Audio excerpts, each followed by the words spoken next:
is Al Tauscher. I'm with Tauscher Farms Incorporated.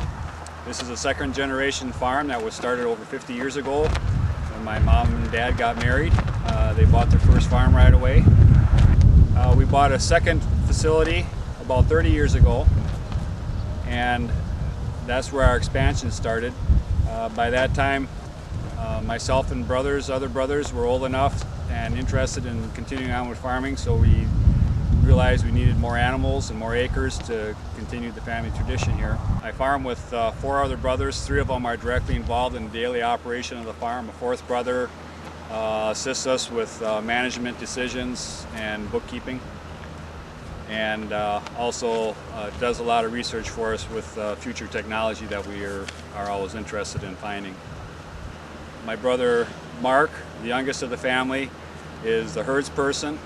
He is involved with keeping track of genetics and animal records. He also,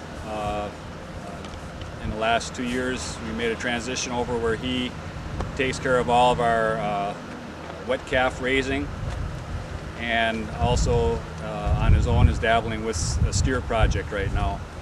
My brother Ray is involved with the feeding, keeps track of the ration, making sure the cows get fed properly. Also is involved in the crop records and cropping issues that come up throughout the year. Myself, I am involved in management. I do the employee training for the farm. I also am involved with the maintenance, both machinery and electronically, and also daily management decisions on the farm.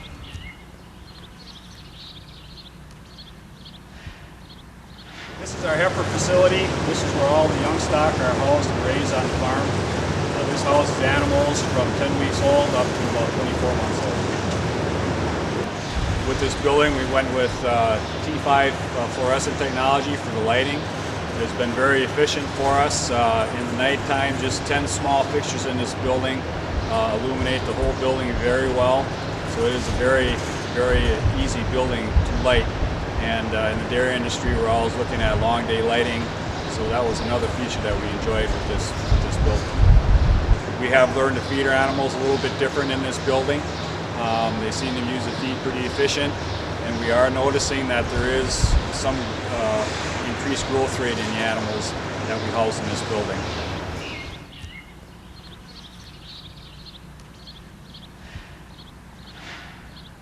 In this barn, we're tunnel ventilating to maintain a ventilated atmosphere any day of the year.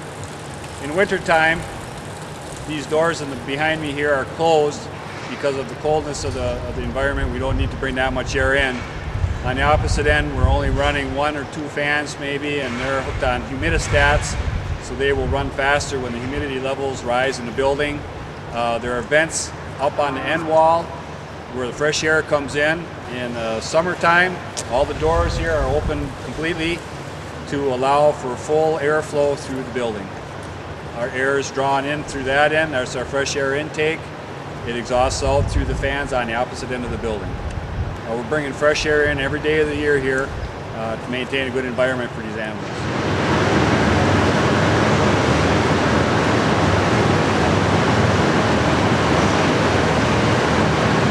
A project that we're involved in with the County Extension Office is a heat abatement program in which they've set up temperature and humidity measuring devices throughout the building and also outside of the building.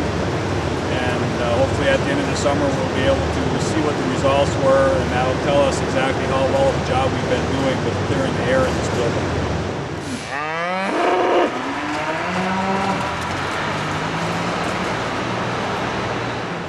Another feature of this building that we put in here, because it's young stock, we always want to have access to some hot water, especially in the wintertime. We never know what's going to be happening in this building.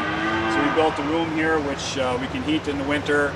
It also contains a water heater, so we have a source of hot water out here, and also we keep it warm. Someday we may need to go in there and warm up a little bit in the winter. Another feature of this building is we put a feed tank in here. The height of this building allowed us to put the feed tank right inside.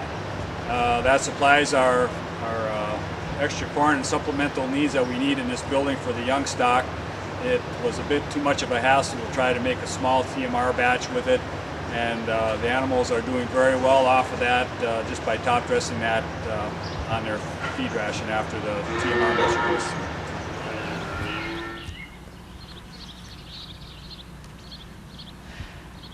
All of our animals here in Tauscher Farms are on waterbed mattresses. We decided to go with water beds about 7 years ago when we had to make a change on our system for cow beds. We needed to make a stall that was less confining to the cow. We went to the water beds for several reasons. One is we realized the comfort advantage. Also, we were looking for a way to lessen the amount of bedding that we had to purchase, which water beds allowed us to do that. We just put a light dusting of sawdust on the water beds once a week, and that's enough to keep them from creating a wet surface on them.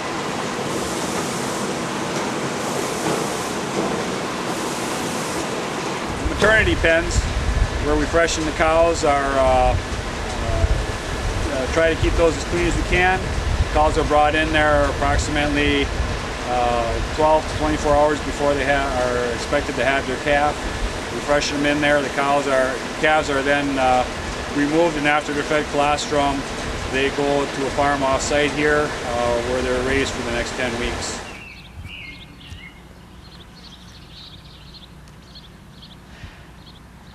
The manure system we chose to put in this building is a flush flume with a reception pit. The alleys are scraped in this building once a day. We went with that, they're scraped with a skid loader. The reason we went with that is we've had experienced alley scrapers in the past, and our experiences weren't very positive with that. They're prone to maintenance issues at the inconvenient times, and it's susceptible to the weather. So we went scraping with the skid steer loader. Also, we have a challenge in this building because we're going from a 6-row barn to a 4-row barn, and so we decided to use this flush flume as a transition from the different alley sizes. Also, by going with the flush flume and this small reception pit here, allowed us to keep on a construction schedule, as this is all precast structure on the ground here. This reception pit is then attached to the manure system of our dairy barn, and that allows us to do a couple things. One of them is we know that this young stock manure is a little bit drier, a little more difficult to pump than the manure from our dairy barn. So because the systems are hooked together, I can pump some high moisture, high water content manure into the reception pit, use that for flushing, and then pump the whole works back and then out to our lagoon. And this allows us to keep our systems active year-round, and lessens the amount of time it takes for pumping, because the liquid, higher content, the moisture liquid manure pumps faster than a drier manure does. The lagoon is designed to hold about 4.3 million gallons of manure.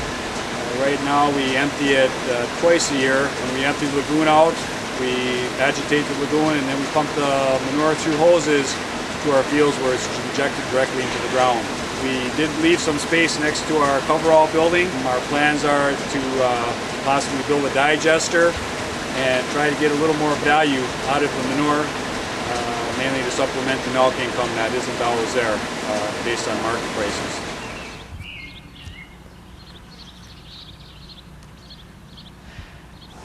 We have a 24-stall rotary herring molting parlor. This is a rotofull milking parlor.